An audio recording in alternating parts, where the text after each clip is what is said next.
Hello and welcome to Jamf Software's presentation, Why iPad May Be Better for Your School Than Chromebook. In this webinar, we'll share some criteria to consider when deciding the most appropriate learning platform to provide a unique and impactful learning experience for students. My name's Dave Saltmarsh, and I have to admit, when you go ahead and do a presentation that puts one thing up against another, it's a little bit against my nature, and even here at Jamf. However, we've been asked by a lot of people to speak up for why we believe iPad is a better situation for many school departments. Certainly, it's really hard to walk that fine line of not being biased because, frankly, after 20-something years in schools and having worked in Windows environments and gone through the netbook craze and then worked for a dozen years in schools using Apple, and now for a company that supports Apple only and helps organizations succeed with Apple, we really look so much at the why and what people are doing, and that's really what I want to present today. You can decide for yourself why iPad may be better for your school than Chromebook. Again, it might even be what's better for one of your schools in your district versus the other. Or it might be what is the long-term goal for you. While you may have implemented a technology at an immediate availability of funding, where should you be looking to go? That's what I'm hoping to present for you. We're going to look at the big picture of why. We want to look at being able to support personalized learning and equity and a shift to digital. We also want to look at what are the driving factors they're influencing people's decisions, whether it's online testing or privacy or broadband access.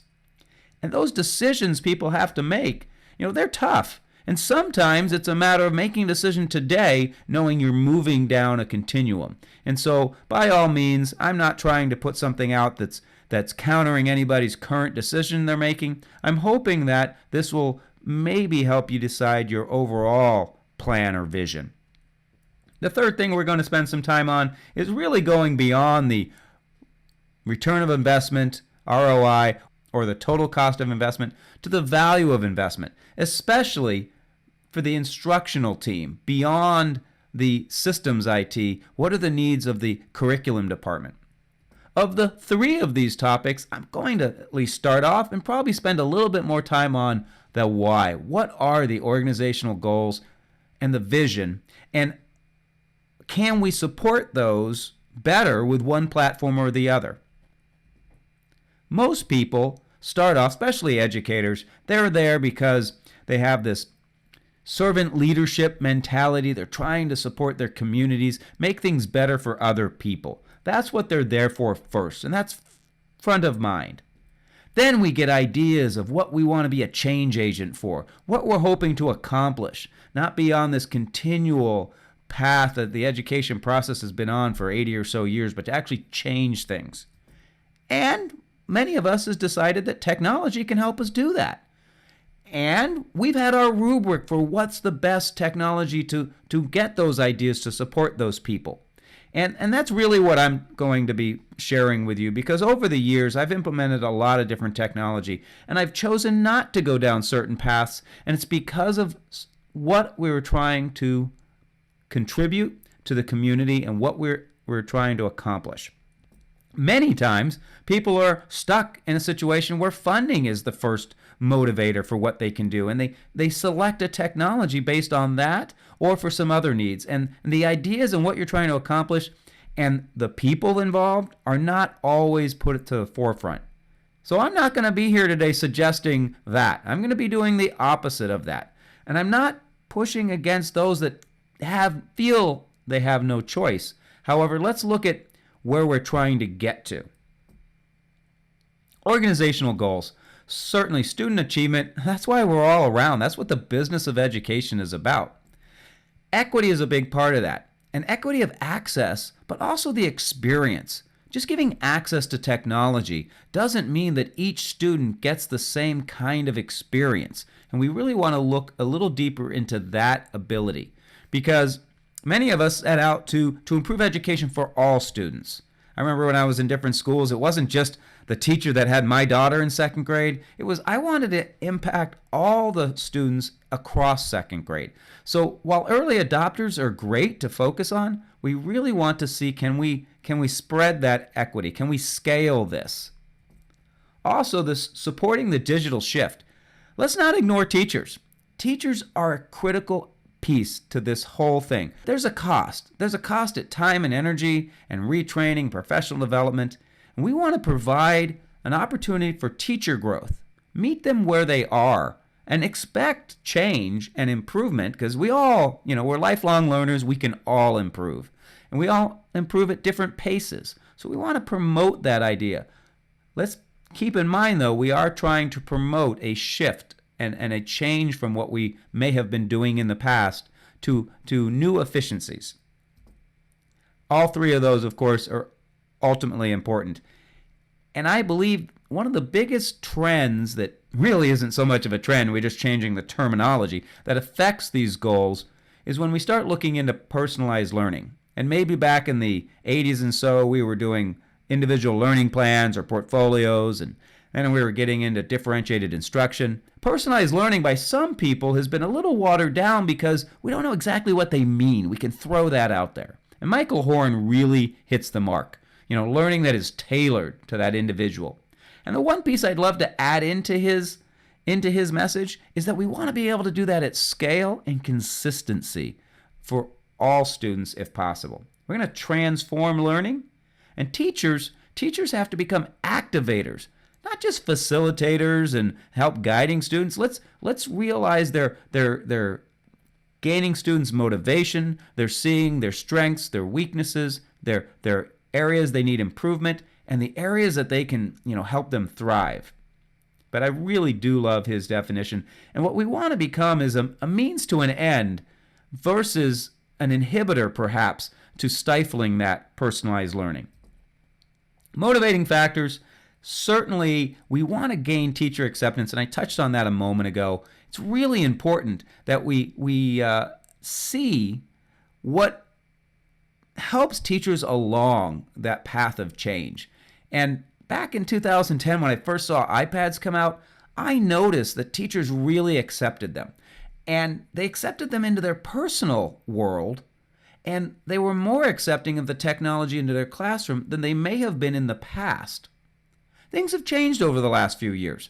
Certainly, as the technology improves, whether it's Chromebook and their ecosystem or Apple and their ecosystem, the changes that we've seen have been gradual in some respect, and that hasn't been fast enough for some people.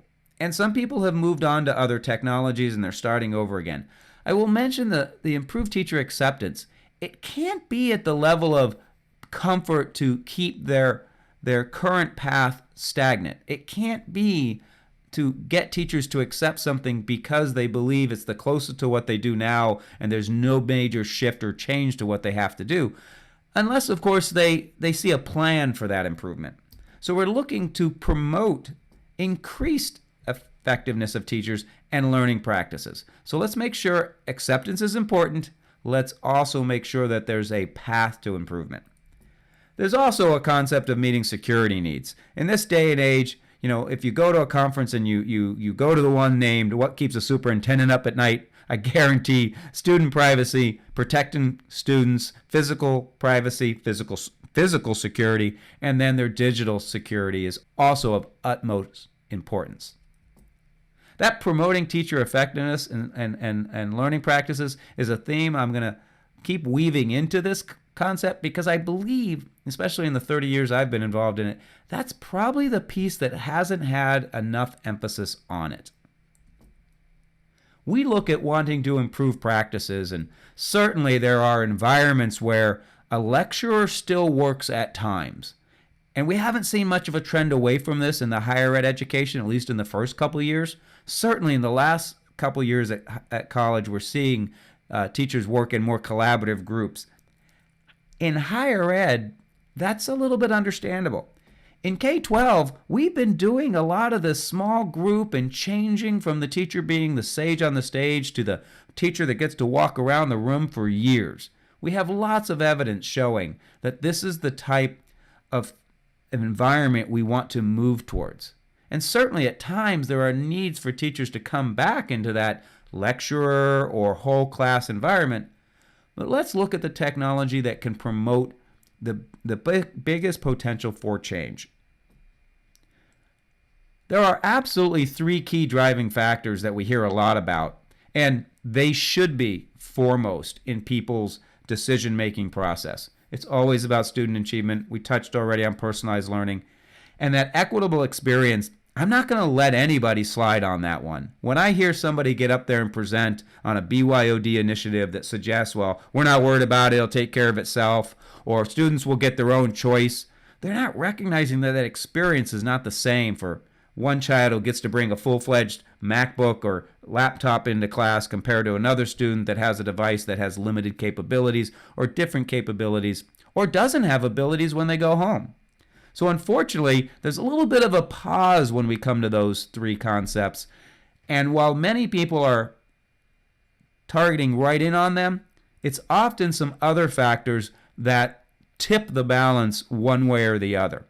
For several years, it was online testing. Online testing came, several years ago. You'd go to a conference and there'd be a session on online testing, another session on BYOD, and then other people implementing technologies with affordances like the iPad and what they were trying to accomplish. And they didn't really come together. And that need for a keyboard and a terminal just to connect to the internet was a driving factor. It wasn't necessarily learning first, the ways students learn, that drove that. It could have been that they just needed to conduct tests, and that was the biggest factor. Student privacy has certainly been coming up as that one of those top topics, still is, and it's beyond just, access to the student's data. A lot of it has to do with recognizing that location and where kids are is just as important piece of privacy that we need to pay attention to. The third element that I'm bringing up, and I'm kind of disappointed that I'm bringing it up, but it just keeps coming back, this broadband internet access. It has been a theme that seems to be on a roller coaster, up and down. It's in the top concerns for one moment, and then we kind of forget about it a little bit. How do we allow us to go back to devices that really require internet access only for next year to put it back as a top topic and we have to reconsider it again? We really need to be having those bottom 2 in the forefront of our decisions all the time. And what I can tell you is we have some evidence showing that online testing and BYOD has actually dropped in the driving factors in the last year or so. And so people who may have made a decision 2 years ago may have realized now that student privacy and broadband internet access are again some of the driving factors they should have been really paying attention to. You don't have to take my word for it. When I said I would present some information and criteria for considering when you make your purchases, I want you to think about CoSN, the Consortium for School Networking, national organization for people involved in technology in schools, instructional and systems technology. They cross the gamut. In fact, their certification makes sure the people that have it understand both sides, the curriculum side and the system side. They've seen a change in the top priorities. Certainly budget constraints, they'll always be there. But in their top 3 priorities, if you combine 1 and 2, you'll see that broadband and wireless access are right up there at the top. Again, that might have been there 3 or 4 years ago. And when you're choosing devices, recognizing that a significant group of your population may not have access outside of school really should be front of mind, and realizing that if you're trying to do initiatives that support the number 3 goal, which is mobile learning, outside of the classroom, mobile learning, flipped classroom, alternative methods, blended learning, if you can't support those for all of your students, you really have to make sure you put different plans in place. And notice at the bottom here that speaks to that privacy concern, again, rising back up to one of the top concerns. 64% of the K-12 IT leaders identified privacy and security as more important than it was last year. One of the data points that came out of this survey that I've seen consistently in some others is that, and I'm a glass half full kind of guy, we could say 3 out of 4 students have internet access at home. That's amazing. That's great. Dilemma for me is I've always said it's probably hovers around 80%, so it's actually lower. And this has been like this for a dozen years. Well, that means if I was back to my teaching days and I had 100 or so students on a given day come through my classroom, 25 of those students wouldn't be able to go home and complete assignments that required online access. If my content was all web-based, if they didn't have apps on a device that they could just access on the school bus, if appropriate, if allowed, at home, that sync back up their content when they have internet. And while we absolutely have seen a improvement in the Chromebook platform to allow some offline capabilities, we're going to get into what those capabilities are in just a minute. But I want you to put some names to faces, if you're a teacher, if you've been a teacher, of those 25 students that could not go home. And that data is national. It may change a little bit from one school to the next, but if you don't have that information at your fingertips and you don't have names and you haven't mitigated that dilemma, and certainly I'm not about creating fear, uncertainty, and doubt. This is information we have to mitigate against. What I really don't want to hear is that you're suggesting they go off to the local convenience store or fast food chain to do their homework. Please don't make that as your priority alternative. But if your school has decided to send home devices, modems with students to counter this, if you have a really solid plan, then that's great. What I want to know is that you've really considered it. When we move the conversation to the return on investment, often that's a dollars and cents things. When we think about value of investment, that's when you break down the silo of the needs of one group within an organization to the original organizational goals of an educational institution. So we're going to get into devices to an extent. We're going to talk about management. And I work for Jamf software, which makes device management for Macs and for iOS devices, iPads. And we believe it's a critical piece. Same as classroom, helping classroom practices, supporting those needs of that teacher who's transitioning and gradually changing their style and needs some support. We want to make sure we're aware of those. Because I did put that up earlier as a really key value that needs to be paid attention. The value of the long-term potential for change to improve student learning. Not just today, what we can do today to get some people on board, but what we can do for future learning. And the third one, equity. I could call it universal design. I have to admit, I come from a background of working in an assistive technology department, having worked a lot with special eds students, and then gifted and talented, and realizing we need to consider all students and all their needs when we select, especially when we select a single platform for an organization.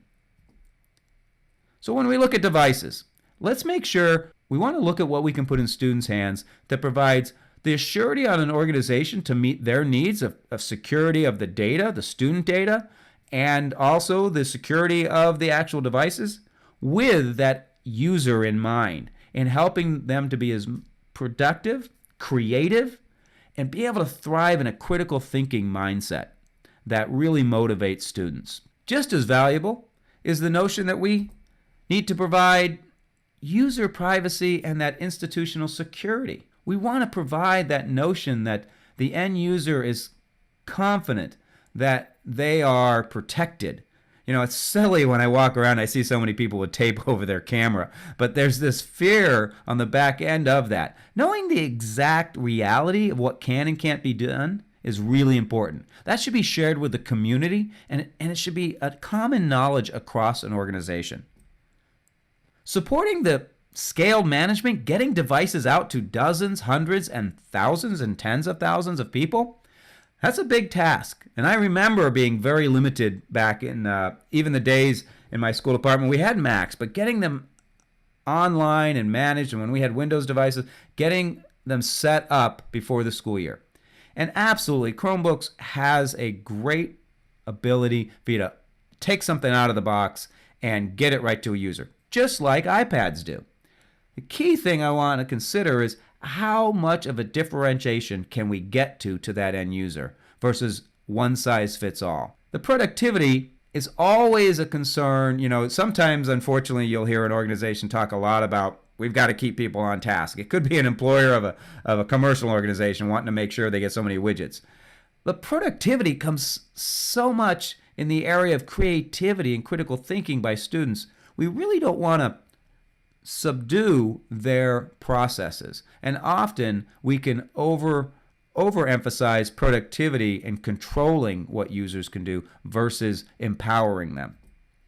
And the last little bit, we always think about a workflow and life cycle of devices and collecting and distributing and getting content out, and that's an important piece. The other aspect is that workflow of the student, between the student and the teacher, and the engagement with content. That is definitely something we want to make sure there is few complexities in that process as possible. I probably wished I was saying a little bit more about specifically you can do this on an iPad, you can do this on a Chromebook. I'm not doing that so much. I will share a little bit right now. Maybe I get into a little bit of detail. But again, I'm really hoping to promote a criteria. Certainly, there are a wide variety of Chromebooks to choose from. And that's a good thing to an extent.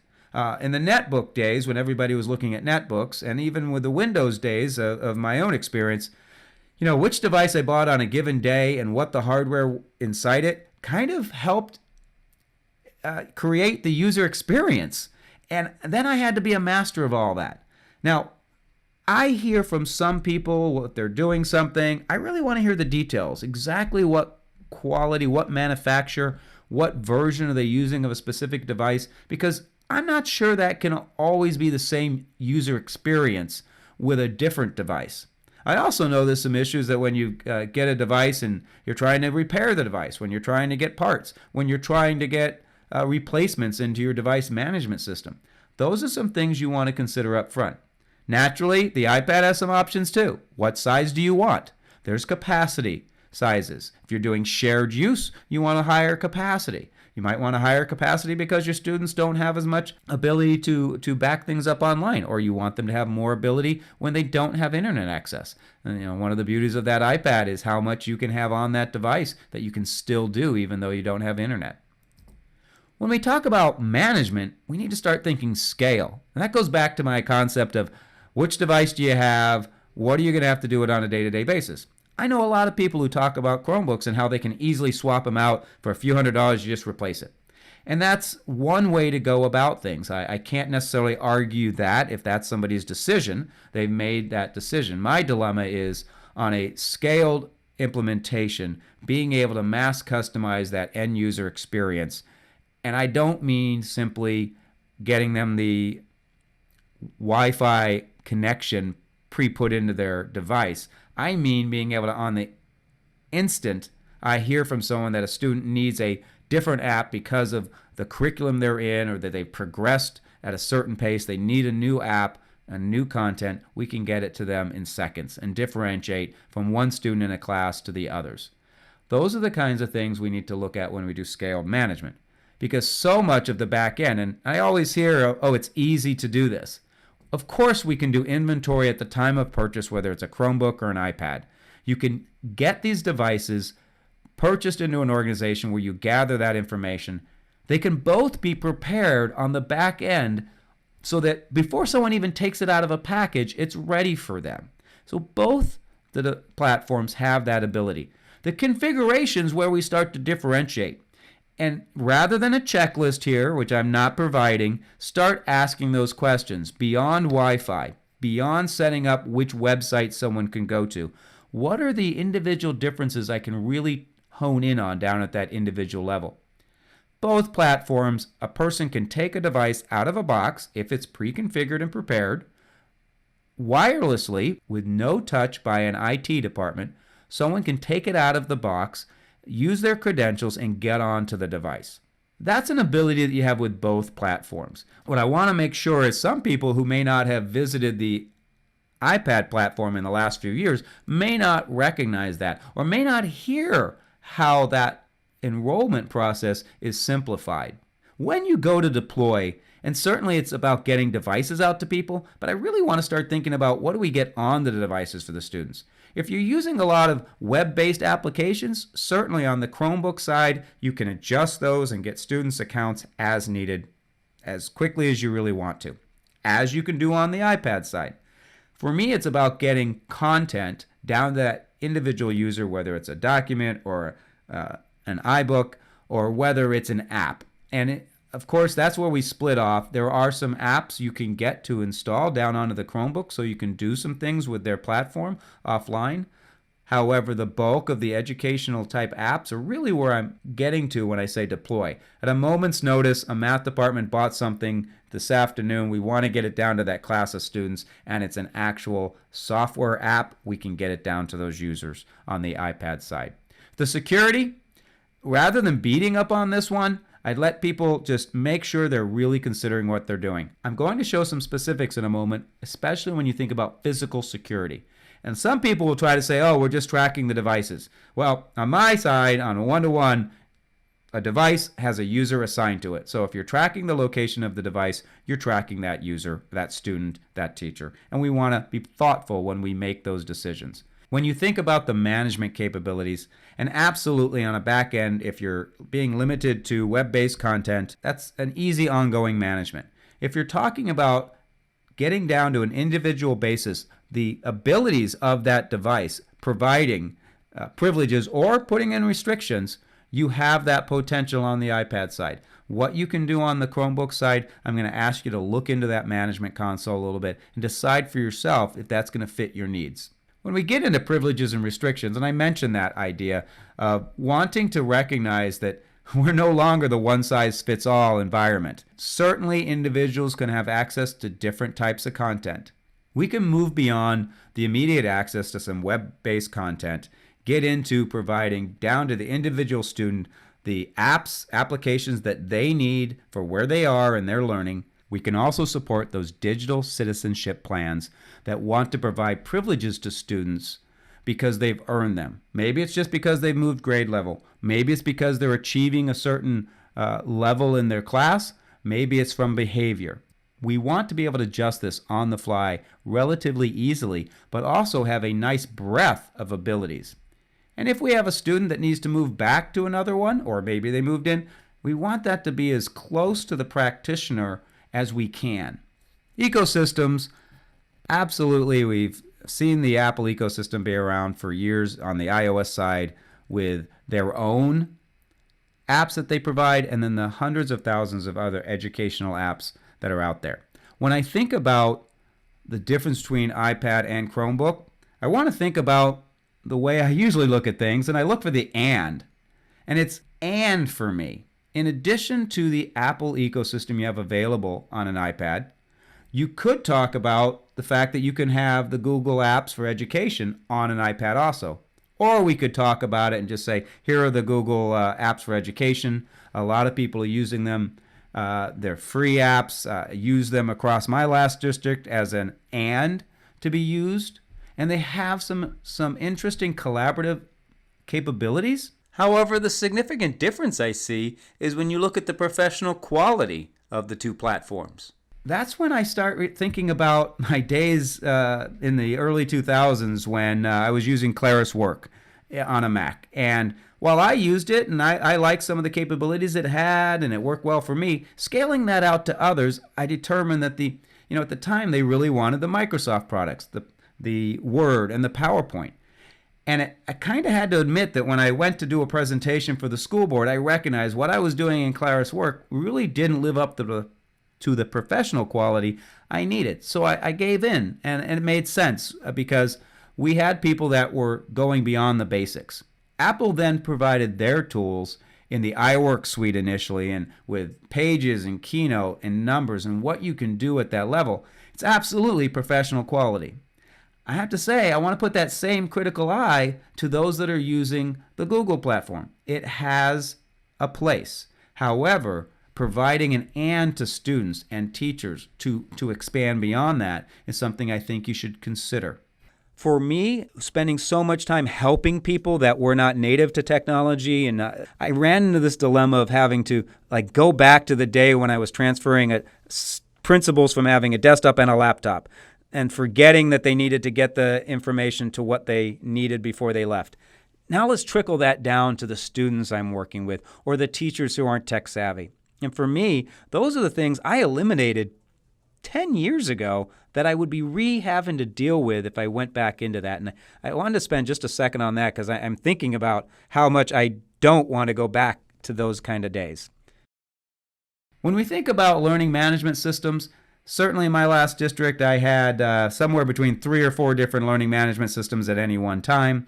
My lower grade elementaries wanted couple different platforms. My middle school had one on their own. The high school groups, they had it differentiated between instructors. Google Classroom has been out for a few years, and it's getting to be popular as a learning management system. It's integrated with the Google Apps for Education. We've also seen iTunes U evolve over the last year or so beyond that place to put courses that we've seen a lot of universities and K-12s, but is that platform for instructors to get content out to students and now collect that content, give feedback in that content, and score the content, keep their grades to export into their gradebook. I did hear recently that the Google Classroom has the ability with certain SISs to possibly make that grading automatically sync. I'm not sure which ones, and I think it'll matter to you if yours does or doesn't, but that's certainly a consideration that some people are looking for. Of course, Canvas and Edmodo are very popular amongst others, and that's the thing for me is it really is going to vary on your staff, and we want to encourage that you can use any of those platforms if needed. And the thing for you to consider is the web-based version of those adequate, and does it provide what you need?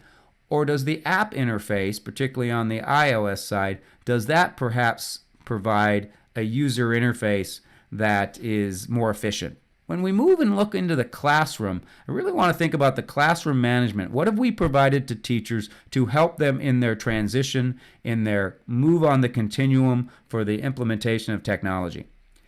If you've gone into the Chromebook realm, you may or may not have chosen to go ahead and add on at an extra cost the classroom management pieces. In many cases, cost was one of the factors that people went into the Chromebooks, and I'd be interested to hear and the feedback from those that are using the classroom tools, such as GoGuardian, or in this case I'm showing G-Scholar. Certainly, giving teachers that ability is available in Chromebooks for teachers to watch what students are doing, pause their class, shift them to some content. The dilemma I have, and I want to share that to you because if you remember, some of the top concerns were privacy. I'm really about supporting teachers in their shift to what behaviors and practices may have been popular in the past to new ones. So getting that teacher to not sit at their desk and watch what kids are doing and just spend time catching kids doing things wrong is my trend. The concept of highlighting out that you can pinpoint the location of a Chromebook, having that be one of the key things people are looking for, has me concerned. I really don't want to put that feature into the hands of just anybody. And while I know this feature can be toggled on and off, it's there. And it's probably more widespread available to higher level admin. What I know on the Apple platform is while they've put in the Find My iPad and Lost Mode for their new systems, it comes with a protection of the person on the other end. If somebody on an iPad situation puts in Lost Mode, yes, they can pinpoint the last location of that device, but the user is now locked out and there's a very obvious message that says your device has been put in Lost Mode and the location of your device is being made aware by the administrator. If somebody puts that device in Lost Mode and then takes them back out, it's not like they can do that without the end user on an iPad knowing. Someone on a Google platform being able to go in and pinpoint a location may be the need of somebody who's very focused on retrieving that device. But unfortunately, I believe they put people, students, at an unnecessary risk, and it's a line in the sand I just don't support. We want to be able to let the student know if their device is lost, we can pinpoint it. However, it's going to have a really clear message on the iPad side that this device is in Lost Mode, that its location has been found. And then if somebody turns that off, the user is still going to get several messages making sure they understand that their device had been put in Lost Mode and that someone had tracked their location. So there's no doing this without the end user knowing. And on the Chrome side, I have some concerns, and you may want to just look into that yourself. if that's the platform you have, and if student privacy and their location is a concern of yours. The side that is concerning to me is back to that trying to promote the teacher moving around the room and working with kids. If we're promoting just tracking kids' web history and catching them cheating, it's just that negative side that I really just don't want to foster. This ability to catch kids doing things wrong may have some value to an extent.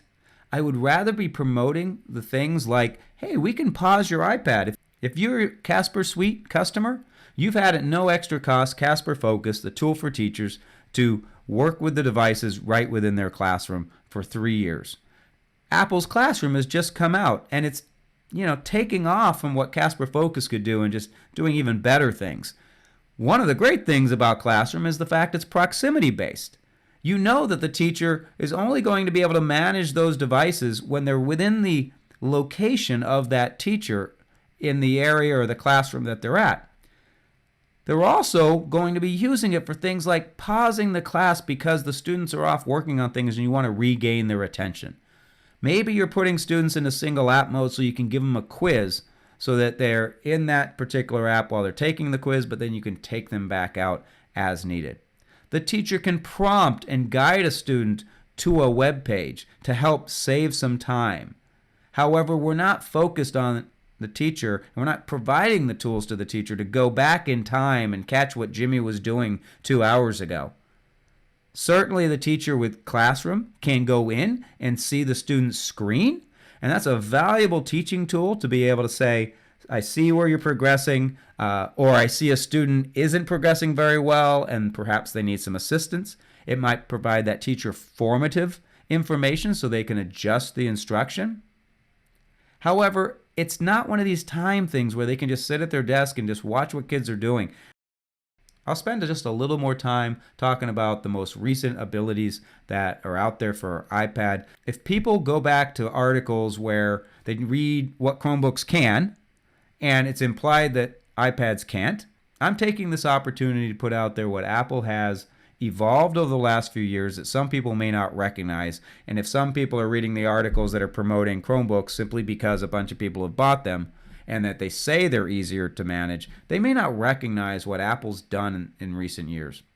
Now we can do shared iPad. You can have a class set of iPads, a rolling cart set of iPads that move into a classroom where different students go to the iPad and log in, and their information is cached and still on that device for quick and easy access. The new Classroom app that I touched on a moment ago, and I guess I want to point this out again, it's free. Apple School Manager is a new portal for roles across an organization to access abilities to manage student Apple IDs, to purchase apps, and prepare devices to go into the mobile device management system. Managed Apple IDs are exactly that, a new Apple ID that can be managed by an organization and assigned down to students. And no longer do they have to worry about the concerns that they had with students getting Apple IDs when they're 13 and under. Just like with Chromebooks, you need a device management solution in order to fully take advantage of the ecosystem. Perhaps beyond where you are today, it goes back to that theme of where are you looking to go, and does your device management solution support where you are today and moving forward? Perhaps the most important aspect I see that differentiates the iPad platform and the Chromebook platform is the potential to transform learning, the potential to meet teachers where they are today, perhaps doing substitution and basic levels of communication or collaboration, perhaps taking some software that allows long-term potential that becomes augmented. They're changing a little bit. They're doing digital exams. But to move past that in time, to be able to say that we're going to move on this continuum to start doing higher level thinking that involves creativity and critical thinking, because we're going to modify the basic collaboration communication components that are vital, that are absolutely building blocks for students, that are some soft skills that we want to foster. We want to provide the opportunity for students to experience a redefinition, a transformational type use of technology, where they're actually being able to manipulate a simulation and adjust dynamically linked representations, not just with a mouse and a keyboard and some keyboard commands, but physically with their hands and seeing it in play as they're working on a manipulative. We want to help people move to the far right and higher up on that SAMR model and in the 4 C's.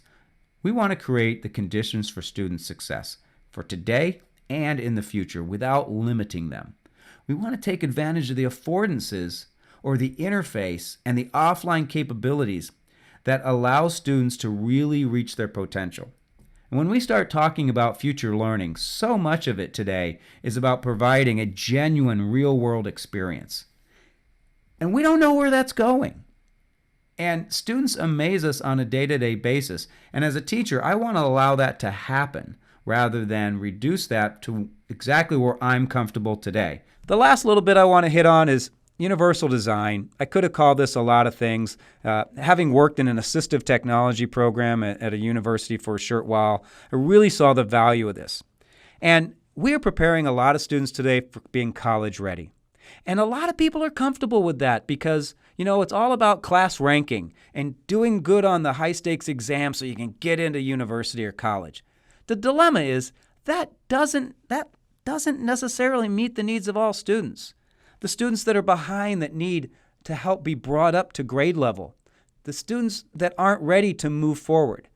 We're moving away from anytime, anywhere, which is absolutely a mantra and has been since the 80s, and Apple led the way, to adding any pace. And any pace means we need to get away from all students just working on word processing, doing basic reports, but really taking advantage of the affordances that, like myself as a visual learner, and that tactile approach, being able to manipulate something where you're actually manipulating objects that are dynamically linked and their representation as you move them.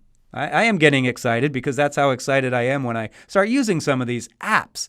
I started out as a math teacher using manipulatives. And when I was in school and I got my hands on math manipulatives to learn, I went, oh my goodness, so that's what fractions are. And I saw the difference. And today, I can take math manipulatives that are digital and have students manipulate them with their fingers and actually solve problems. And let's talk about the accessibility feature. Now, guided access is one of those things that Jamf has taken advantage of and put into Casper Focus, and it's great for the regular ed classroom. Well, that's always been the story. Apple designed guided access not for classroom use for exams. They made it for an accessible feature so students with special needs could be put into an app, maybe limit some capabilities so that they weren't going out by accident. I'd love you to take your devices and go to your special ed department and ask them to show you why one device or the other is better for their students. And in my mindset is I've taken stuff for special needs and applied it to regular ed, stuff for gifted and talented, because we want to move to all learners having amazing experiences and it being equitable. So I didn't have to try really hard to do text to speech or speech to text on my iPad. It's just built in natively. I don't have to find some workaround and different things. I hear things when I read posts or I listen to other people's podcasts, and I hear them say, that Chromebook, that's good for the average person, what they average need to do. And I go, well, okay, what are we trying to do? Are we trying to do average? Are we trying to meet all learners and learning styles?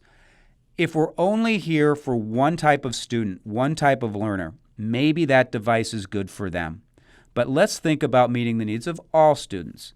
Recognizing that mobile learning trends really drive some people's interest in technology, we want to focus on the technology that's best for our students, that meets that individual need, that has proven academic abilities to decrease the gaps, to shorten the digital divide, and be an agent for change, not the status quo. Maybe it's a gradual progress. Maybe it's a means to an end that you've gone into some other technology. But let's make sure your vision is getting to change the status quo. And that really is what helps you decide on the right technology. Where are you going? We looked a little bit at what organizational goals are driving the decisions, and we looked at some of not only the return on investment that you have to consider, that there are costs for each platform, but the value is what we're all here about. If you want to actually see the nitty-gritty that gets down to the details of iPad management, we can show you that, and we have webinars. They're available at Jamf Software. You're free to contact me if you have anything more specific you want to ask.